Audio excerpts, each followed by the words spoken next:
Hello everyone. General accounting principle जिसको भी इसका डर है कि कैसे इसको कंप्लीट किया जाए, तो उनके लिए मैं 6 से 7 वीडियो प्रोवाइड करने वाली हूँ। इन 6 से 7 वीडियो में मैंने सारी चीज़ों को कवर कर दूँगी और साथ ही आपके हर चैप्टर के बाद, हर टॉपिक के बाद आपको कुछ क्वेश्चंस भी प्रोवाइड करूँगी। अगर आप कहीं आपको कोई रिसोर्सेज नहीं मिल रहा है या फिर किसी चीज़ पे आप विश्वास नहीं कर पा रहे हैं, तो बस ये 6 से 7 वीडियो को आप कई बार देख लीजिएगा। और इसके अलावा बस जहाँ से भी आपको अकाउंटिंग के क्वेश्चन मिले उसको बस सॉल्व करते रहिएगा, तो आपके जो है गैप तैयार हो जाएंगे। और इसके बाद आपको सामान्य लेखांकन सिद्धांत में कोई भी क्वेश्चन अगर आपके सामने आएगा तो आप उसको अटेम्प्ट कर पाएंगे। यानी 6 से 7 वीडियो से आपके 90% जनरल अकाउंटिंग प्रिंसिपल तैयार हो जाएंगे और बाकी 10% आपकी मेहनत पे डिपेंड करता है कि आप कितने क्वेश्चन को कर पा रहे हैं। तो चलिए शुरू करते हैं। सारी चीज़ों को बस बहुत ध्यान से आपको समझना है, क्योंकि अकाउंटिंग एक ऐसा चैप्टर टॉपिक है या फिर सब्जेक्ट कह सकते हैं जिनका बैकग्राउंड अगर कॉमर्स नहीं है तो उनके लिए ऊपर ऊपर वाला ही चीज़ें होता है, क्योंकि कुछ कुछ शब्द ऐसे होते हैं जो नहीं समझा जा सकता है। तो बस आप उसको अच्छे से सुनिएगा, क्योंकि आपको इसमें बहुत ज़्यादा ज्ञाता नहीं होना है, पीएचडी नहीं करनी है। बस बहुत डायरेक्ट वाले क्वेश्चन जो आते हैं बेसिक वाले उनको करना है आपको। और 3 से 4 नंबर के होते, कभी कभी 10 नंबर का क्वेश्चन पूछ लिया जाता है, तो उसके लिए आपको बहुत ज़्यादा नहीं, जितनी जानकारी होनी चाहिए वो इस मटेरियल में पर्याप्त है। लेकिन इसके अलावा आप क्वेश्चन आंसर ज़रूर से करेगा। तो बुक कीपिंग यानी आधुनिक पुस्तकालय प्रणाली का जन्मदाता इटली के प्रसिद्ध गणितज्ञ और दर्शन शास्त्री लूकस पेसियोली हैं। कौन है? लूकस पेसियोली को माना जाता है। इनकी बुक है डी कंप्यूटिसेट एट स्क्रिप्चरस। डी कंप्यूटिसेट एट स्क्रिप्चरस इस नाम से इनकी जो बुक है वो वेनिस में 1494 में पब्लिश हुई थी, जिसमें कि पुस्तकालय प्रणाली यानी बुक कीपिंग का जो सिद्धांत है और उनका जो नियम है उनका वर्णन मिलता है। किस बुक में? डी कंप्यूटिसेट एट स्क्रिप्चरस में। इसके बाद 1543 में ह्यूग ओल्ड कैसल, नाम है ह्यूग ओल्ड कैसल, इनके द्वारा इस पुस्तक का अंग्रेजी में यानी इंग्लिश में ट्रांसलेट किया गया था इसी बुक का। तो बुक कीपिंग शब्द की रचना जो है वो पुस्तक और पालन, पुस्त यानी पुस्तक, पालन यानी कीपिंग के योग से बना है। ठीक है। तो पुस्तक का अर्थ होता है बही और पालन का अर्थ होता है अर्थ जो है वो पालन करना या फिर संयोजित तरीके से रखना होता है। तो बुक कीपिंग का मतलब होता है कि बही खाता को संयोजित तरीके से रखना। बुक कीपिंग एक ऐसी पद्धति है जिसमें एक कंपनी गैर लाभकारी संगठन होते हैं, व्यक्तिगत आदि के लिए वित्तीय लेन देन के भंडारण, रिकॉर्डिंग नियमानुसार रखना। उनकी जो जितनी भी रिकॉर्ड्स हैं वो सारी चीज़ें जो हैं उनको अच्छे से रखना। ठीक है। लेन देन के जितने भी रिकॉर्ड होते हैं उनकी सारी चीज़ों को उसमें एंट्री करना और इस प्रक्रिया को नियमानुसार रखना, प्रविष्टि करना, उनका व्याख्या करना, इस प्रक्रिया को इसमें शामिल किया गया है। किसमें? बुक कीपिंग में। बुक कीपिंग में व्यवसाय से संबंधित लेन देन का विवरण और सूचना का निष्पादन जो है सटीकता से बिल्कुल एक्यूरेट प्रतिपादित किया जाता है। बुक कीपिंग में जितने भी हम बिजनेस के लिए चीज़ें जो मटेरियल तैयार बही खाता रखते हैं उसमें जितने भी विवरण हैं, जितनी भी इंफॉर्मेशन है उसको बिल्कुल सटीकता से इसमें किया जाता है। बुक कीपिंग में सामान्यतः रसीद, खाता धारक को बेचा गया माल, क्रय किया गया माल, जो खरीदा गया माल है, भुगतान की गई जितनी भी राशि है उससे संबंधित सारे विवरण इसमें होते हैं। ठीक है। ये एक व्यापक प्रक्रिया होती है जो कि लेखांकन से संबंधित विशिष्ट क्रिया होती है, जिसका कार्य ये सुनिश्चित करना है कि प्रत्येक लेन देन चाहे वो बिक्री या फिर खरीद हो उसमें दर्ज होना चाहिए, सारी चीज़ें उसमें लिखी होनी चाहिए। जैसे हम कोई भी चीज़ें खरीदते हैं ना, तो जैसे हमारी आदत होती है, जैसे हमने कोई भी चीज़ें खरीदी या फिर हमें पूरे महीने की चीज़ें खरीदी तो हम एक बुक में उस डायरी में उसको रिकॉर्ड करते हैं, तो सेम ऐसी चीज़ें इसमें रिकॉर्ड करना ज़रूरी होता है। अब कुछ परिभाषाएँ हैं, ये परिभाषाएँ किसके द्वारा दी गई है, ये एक क्वेश्चन पूछा जाता है यहाँ से। पुस्तपालन व्यापारिक लेन देनों को बहियों के समूह में लिखने की कला है। पुस्तपालन क्या है? व्यापारिक लेन देनों को बहियों के समूह में लिखने की कला है। ये कहा है जेआर बाटली बॉय ने। बाटली बॉय ने कहा है कि बुक कीपिंग जो है, जितनी भी बिजनेस में पैसे का लेन देन हो रहा है, वो सारी चीज़ों को बहियों के समूह में लिखने की एक कला है। अगला है पुस्तपालन व्यावसायिक लेन देनों को सुव्यवस्थित ढंग से लिखने की कला है। ये कहा है एएच रोसेनकेम्फ ने।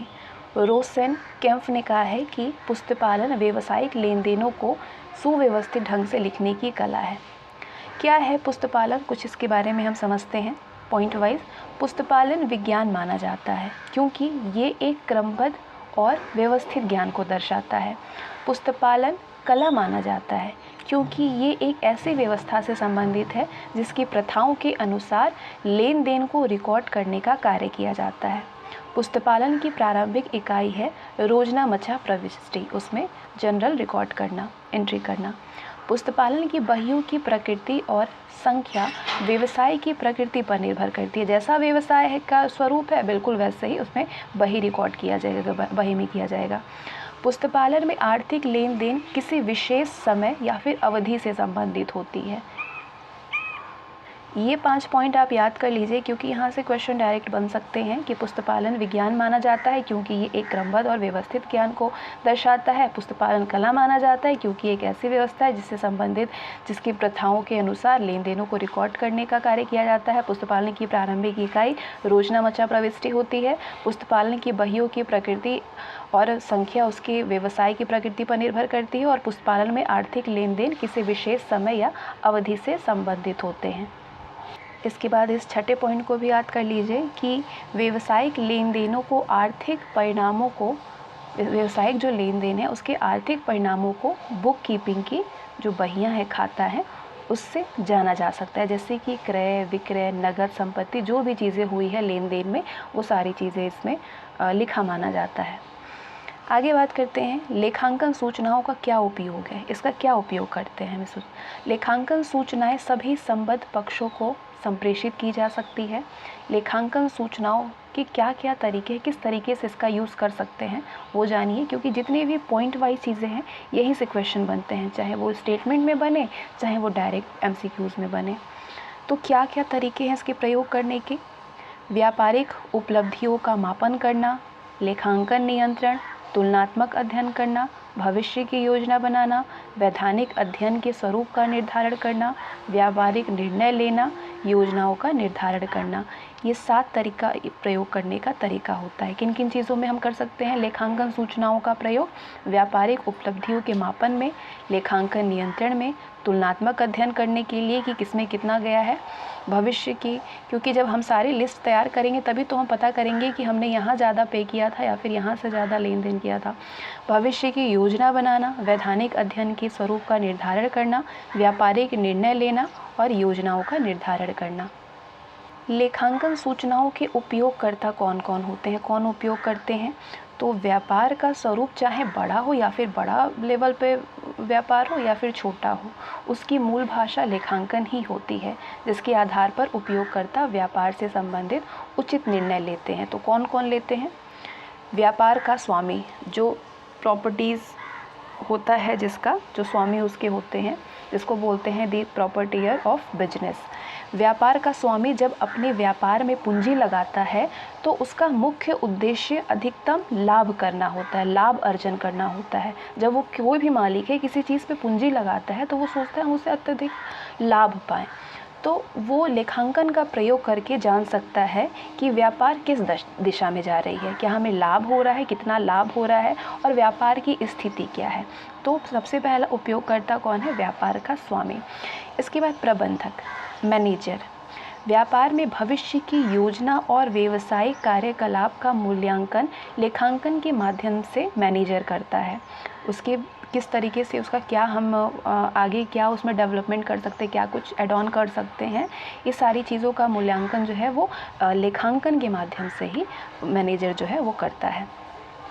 कर्मचारी किस प्रकार से उपयोग करता है? एम्प्लॉय, तो एम्प्लॉयज़ जो होते हैं वो लेखांकन के माध्यम से अपने बारे में जानकारी प्राप्त कर सकते हैं कि उनका हित, मतलब उनका इसमें क्या क्या योगदान है, क्या क्या काम है, मतलब मुझे इसमें क्या क्या मिल रहा है करने को, तो उनका हित कहाँ सुरक्षित है, कहाँ तक सुरक्षित है, वो एम्प्लॉयज़ का काम होता है।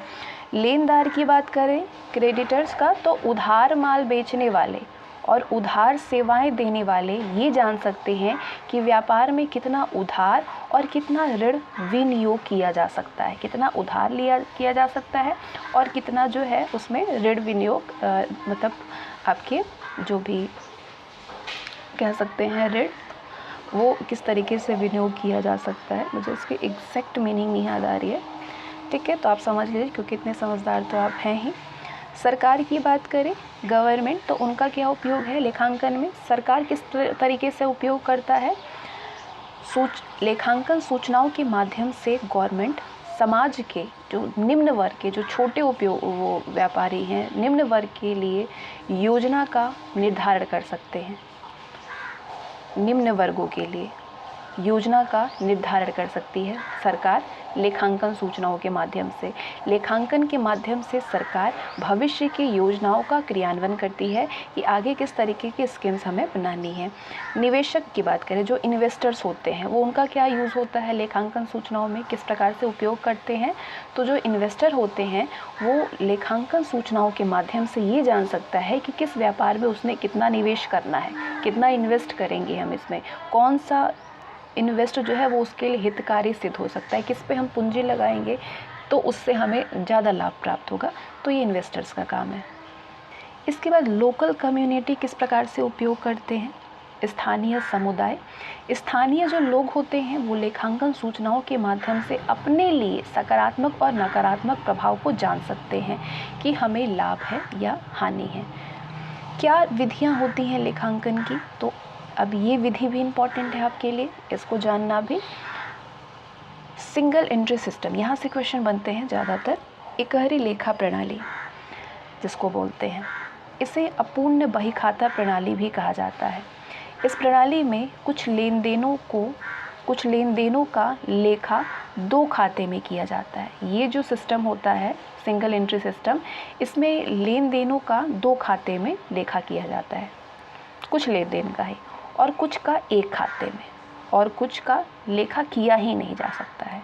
तो ये प्रणाली छोटे व्यापारियों के लिए ज़्यादा उपयुक्त मानी जाती है। सिंगल एंट्री सिस्टम जो छोटे व्यापारी हैं उनके लिए ज़्यादा उपयुक्त है। दोहरा लेखा प्रणाली यानी डबल एंट्री सिस्टम, ये इस वाणिज्य प्रणाली का आमतौर पर बड़े व्यापारी संस्थानों के द्वारा प्रयोग किया जाते हैं। जो बड़े व्यापारी संस्थान हैं जितने भी, वो डबल एंट्री सिस्टम का प्रयोग करते हैं। लेन देन के दो पक्ष, हर लेन देन, जितने भी लेन देन होते हैं उसमें दो पक्ष होते हैं, एक डेबिटर होता है, डेबिट, और दूसरा क्रेडिट होता है। चार्ट आपको याद होगा डेबिट और क्रेडिट का। तो एक डेबिट होता है, दो पक्ष होते हैं, और एक क्रेडिट होता है।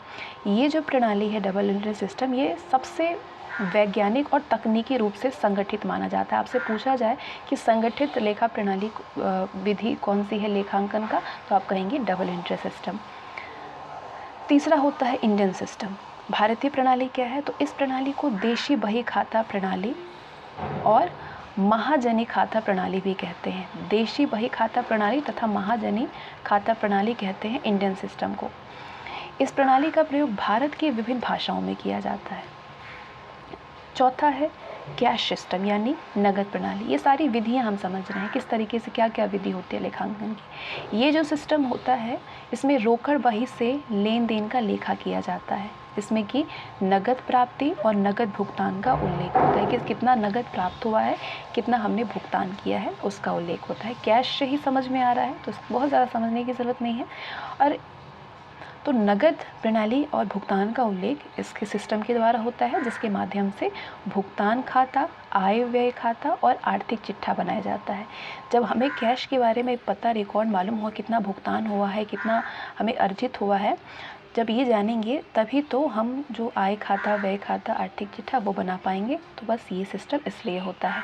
ये प्रणाली जो है कैश सिस्टम, ये विद्यालय, स्कूल में, क्लब में, यूनियन में और हॉस्पिटल में, इन सारी जगह पे सम कल्याण और सामाजिक कार्य वाली संस्थाओं में किया जाता है। कैश सिस्टम जो है सम कल्याणकारी कल्याण और सामाजिक कार्य वाली जितनी संस्थाएं होती हैं उसमें कैश सिस्टम का प्रयोग किया जाता है, जैसे विद्यालय, क्लब, संघ, अस्पताल। क्या उद्देश्य होता है लेखांकन का, उसके बारे में हम जानेंगे। उद्देश्य पूछा जाता है इसलिए पॉइंट आप अच्छे से याद करिए। अशुद्धियों पर नियंत्रण करना इस लेखांकन का उद्देश्य है। व्यापार की खरीद व बिक्री की स्थिति में आवश्यक जानकारी प्रदान करना कि किस प्रकार से खरीद बिक्री हो रही है, अगर हमें पैसा ज़्यादा तो नहीं लग रहा है मार्केट से। व्यापार का स्थायी रिकॉर्ड दिखाना कि कितना हमने इन्वेस्ट किया है, कितना आया है गया है, वो सारी चीज़ों का रिकॉर्ड हम लेखांकन की वजह से ही तो कर पाते हैं। व्यापार की वित्तीय स्थिति का पता लगाना कि क्या अभी फाइनेंशियल कंडीशन है हमारे बिजनेस का। स्टॉक की मात्रा, मूल्य की जानकारी प्राप्त करना। शेयर धारकों, जो मैनेजर हैं, लेनदार हैं, कर्मचारी हैं, सरकार को व्यापार की वित्तीय स्थिति की सटीक जानकारी उपलब्ध कराना व्यापार लेखांकन का उद्देश्य होता है। कर योग्य आय का निर्धारण करना और समायोजन करना। अभी 8 पॉइंटों को अच्छे से याद करिए। लेखांकन का उद्देश्य क्या होता है?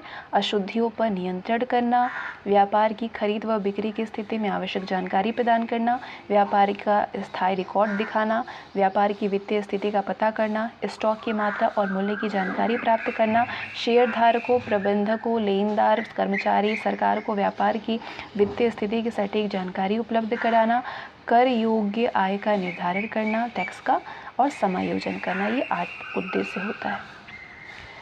लेखांकन का समीकरण क्या होता है, किस तरीके से हम निकाल सकते हैं संपत्ति या दायित्व या पूंजी?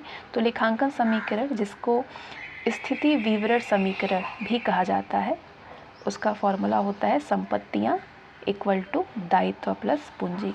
दायित्व और लायबिलिटी और पूंजी को, कैश को अगर हम मिला देंगे तो हम संपत्ति निकाल पाएंगे। ठीक है, तो A equal to L plus C होता है। ठीक है, जिसको कि स्थिति विवरण समीकरण भी कहा जाता है। स्थिति विवरण समीकरण भी कहा जाता है इसको। लेखांकन के क्या क्या लाभ होते हैं, अब लाभ भी पूछा जाएगा तो आप इसको ध्यान से देखिए। लेखांकन से व्यापार की वास्तविक स्थिति की सटीक जानकारी प्राप्त होती है कि संपत्तियाँ कितनी हैं और देयताओं के बारे में सटीक जानकारी मिलती है, जिससे कि भविष्य की योजनाएं आदि हम बनाने में हमें सहायता प्राप्त होती है।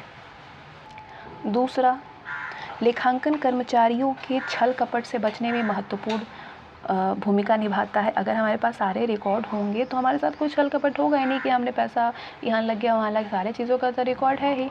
लेखांकन विभिन्न प्रकार के करों के निर्धारण में सहायता प्रदान करता है, टैक्स में। लेखांकन व्यवसाय के क्रय और विक्रय के समय व्यापार के उचित मूल्यांकन का माध्यम साबित होता है। इससे व्यवसाय की ख्याति का मूल्यांकन आसानी से किया जा सकता है। लेखांकन वित्तीय संस्थाओं आदि से ऋण लेते समय भी सहायक सिद्ध होते हैं। व्यापार की कमियों और खामियों को समझने में सहायक होते हैं।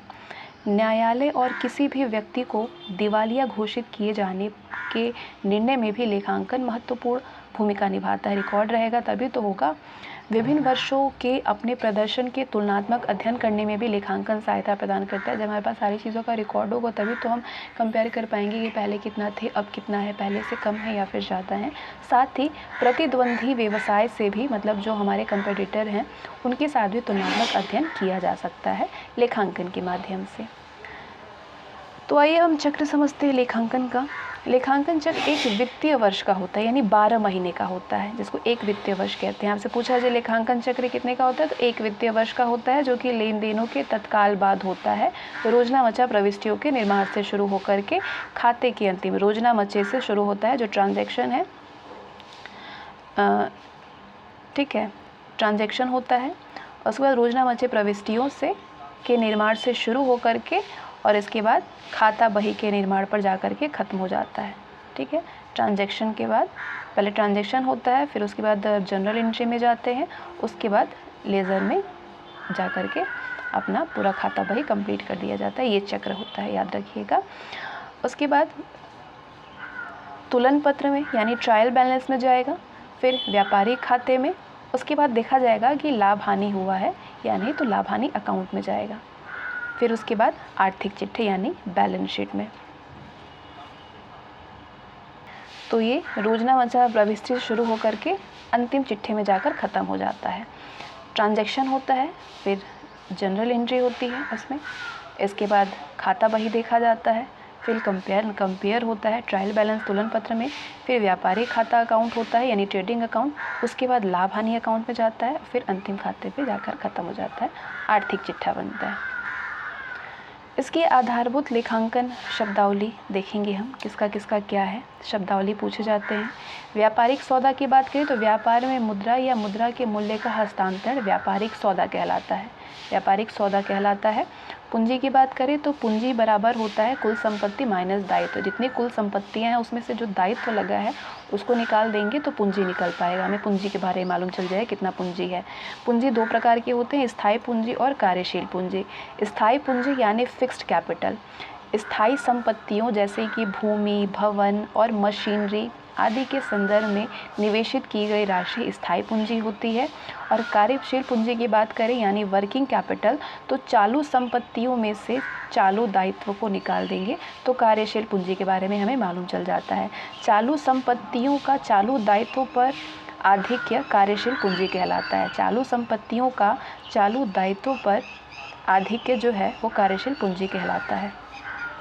आहरण क्या होता है यानी ड्राइंग, जब नगद राशि तथा माल का प्रयोग व्यापार के घरेलू व्यय में और निजी प्रयोग के लिए अगर किया जाए तो उसको आहरण कहा जाता है। जब निजी इस्तेमाल के लिए किया जाए तो व्यापार का स्वामी यानी प्रॉपर्टी ऑफ द फर्म, वो व्यक्ति या व्यक्ति समूह जो व्यापार से संबंधित सारे निर्णय लेता है, जोखिम उठाता है, सारी रणनीति तैयार करने में जिसकी अहम भूमिका होती है और जिसका व्यापार के लाभ पर स्वामित्व होता है और जो हानि का वहन करता है वो व्यापार का स्वामी कहलाता है।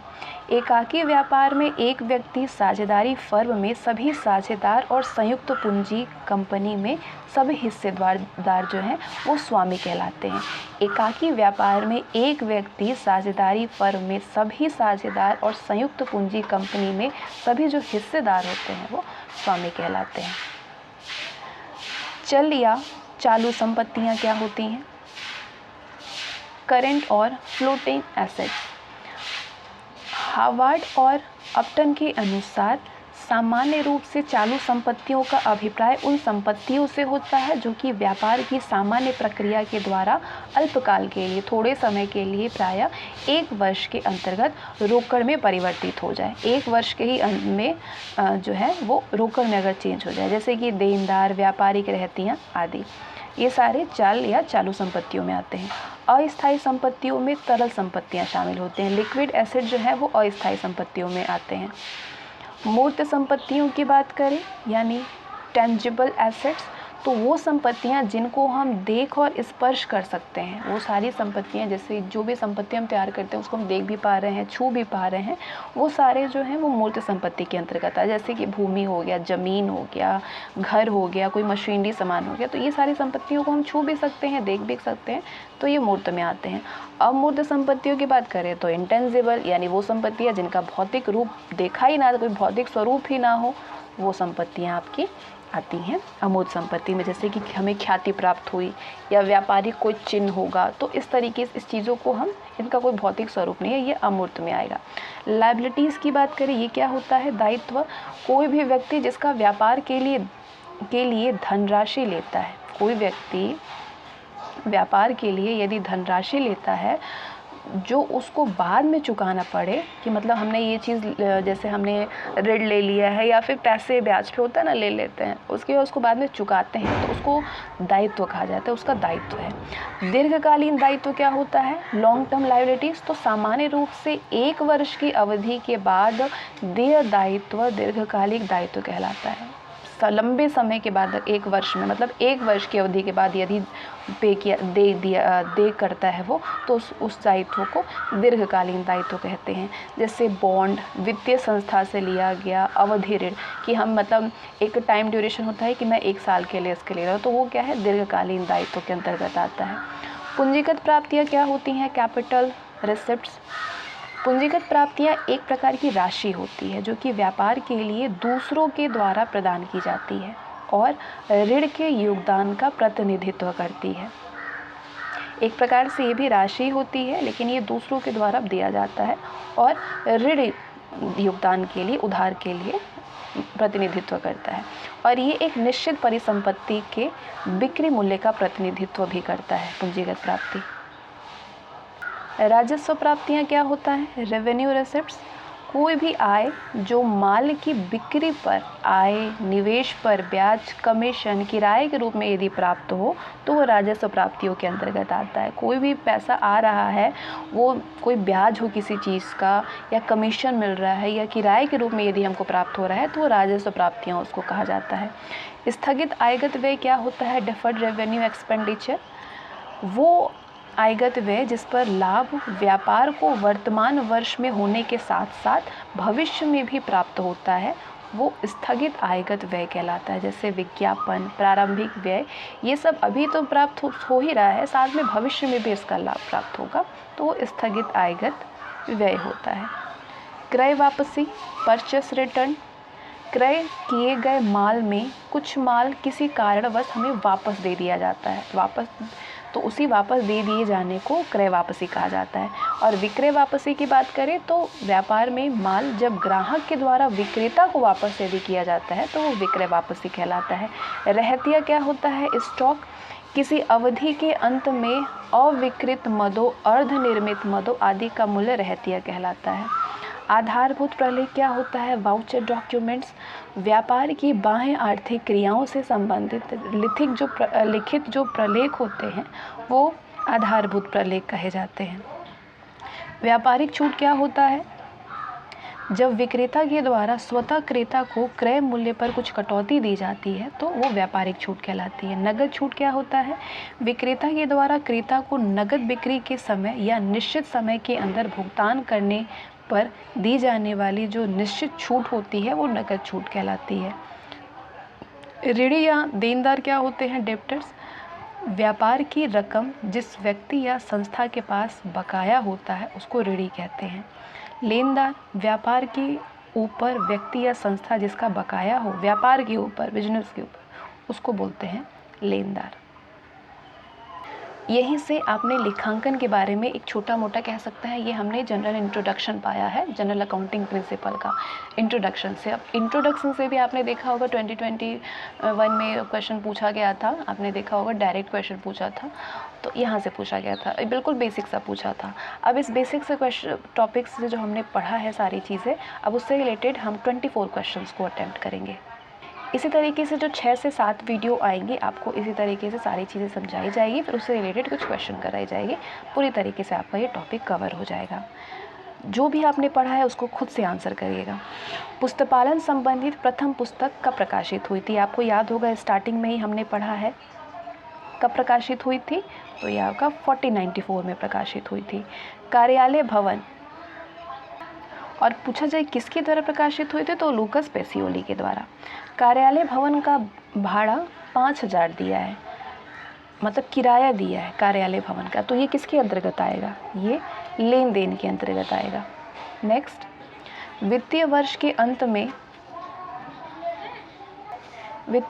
अंत में 1 लाख रुपए मूल्य का माल बेचने पर 2000 का अंतिम रहतिया था। 1 लाख मूल्य का माल बेचने पर 2000 अंतिम रहतिया रह गया, तो ये क्या होगा? ये एक घटना है। क्या है? ये एक लेन देन नहीं है, ये एक घटना है। नेक्स्ट, स्वामित्व कोष के अलावा संस्था के दायित्व को क्या कहा जाता है? दायित्व कहा जाता है। संस्था के दायित्वों को दायित्व कहा जाता है। नेक्स्ट, वित्तीय विवरणों में पैसे को छोड़ देना और पूर्णांक में दिखाना, पैसे को छोड़ देना और उसको पूर्णांक में दिखाना, ये किस पे आधारित होता है? सारता अवधारणा में आधारित है। किसमें? सारता अवधारणा में। निम्नलिखित अवधारणा के अनुसार स्थायी संपत्तियों और चालू संपत्तियों को वर्गीकृत किया जाता है। किसमें? समय अवधि में। किस अवधारणा के अनुसार संस्था के स्वामी को आहरण पर ब्याज दिया जाता है? वो अवधारणा है इकाई अवधारणा के अनुसार। ये विचार कि स्वामी व्यापार से पृथक है, ये अवधारणा किस पे आधारित है? ये अवधारणा पृथक इकाई पे आधारित है।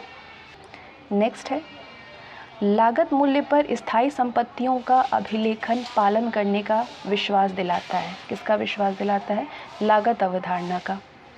व्यक्ति जिसे फर्म को धन देना है क्या कहलाता है? देनदार कहलाता है।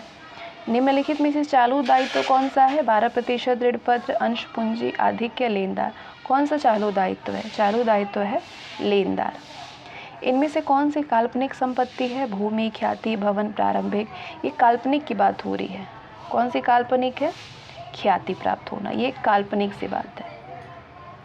निम्नलिखित में से कौन सा स्थायी संपत्ति में सम्मिलित है? स्थायी संपत्ति कौन है इसमें? अंतिम रहती है, अग्रिम भुगतान, फर्नीचर, देनदार। इसमें से स्थायी की बात करी जाए तो फर्नीचर एक स्थायी है, बाकी तो देनदार ये स्थायी तो है नहीं, लेनदार चलता रहता है। देनदार, अग्रिम भुगतान जो हो गया ये भी कोई स्थायी बात नहीं हुई, अंतिम रहतिया भी नहीं है। फर्नीचर एक स्थायी संपत्ति है। संयुक्त पूंजी कंपनी में व्यापार का स्वामी क्या होता है? व्यापार का स्वामी अंशधारी होता है। इनमें से कौन सा स्थायी संपत्ति नहीं है? इसमें से भूमि, ख्याति, संयंत्र। बैंक में रोकड़ स्थायी संपत्ति, बैंक में रोकड़ नहीं है, ये चीज़ें चेंज होती रहती है।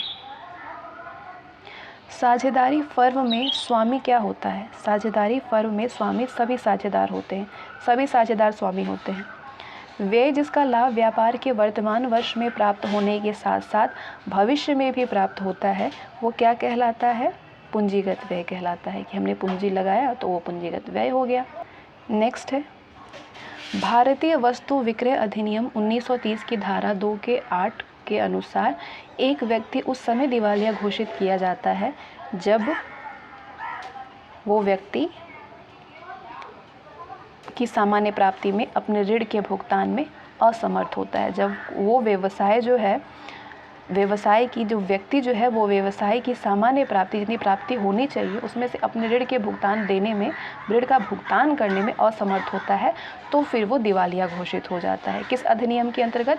भारतीय वस्तु विक्रय अधिनियम 1930 की धारा 2 के खंड 8 के अनुसार।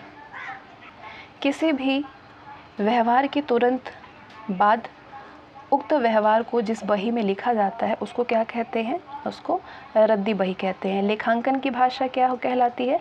लेखांकन की भाषा मुद्रा मात्रक कहलाती है। एक चार्टर्ड लेखपाल जो शुल्क के बदले में लेखांकन की सेवा प्रदान करता है वो क्या कहलाता है? सार्वजनिक लेखपाल। लेखांकन सूचनाओं का उपयोग करता नहीं है। ऋणदाता, वयस्क, निवेशक, स्वामी कौन नहीं है इनमें से? अवयस्क नहीं है। लेखांकन सूचनाओं का उपयोग करता है ऋणदाता होता है, निवेशक होता है, स्वामी होता है, अवयस्क नहीं होता है। प्रबंधन लेखांकन है। प्रबंधन लेखांकन क्या है? लेन देन से संबंधित प्रबंध की एक अभिलेखन तकनीक है प्रबंधन लेखांकन। पुस्तपालन की दोहरा रेखा प्रणाली के आविष्कारक कौन है? तो ये लुकस पेसियोली हैं। कब? 1494 में किया था एक पुस्तक का आविष्कार। और ये आपका ये चैप्टर यहीं पे ख़त्म होता है। इसके बाद नेक्स्ट जो चैप्टर मैं लेकर के आऊँगी वो आपका थ्योरी होगा, थ्योरी बेस्ड अकाउंटिंग होगा। जितनी भी थ्योरी से रिलेटेड क्वेश्चन होगा तो उसके बारे में आप कुछ एक्सप्लेनेशन भी पढ़ेंगे और उससे रिलेटेड कुछ क्वेश्चन भी करेंगे, कुछ चीज़ें भी आप जानेंगे। यहाँ से भी क्वेश्चन बनते हैं। तो 6 से 7 वीडियो में मैं पूरी अकाउंटिंग आपकी ख़त्म करने वाली हूँ, साथ ही क्वेश्चन आंसर भी प्रोवाइड करूँगी। Thanks for watching this video.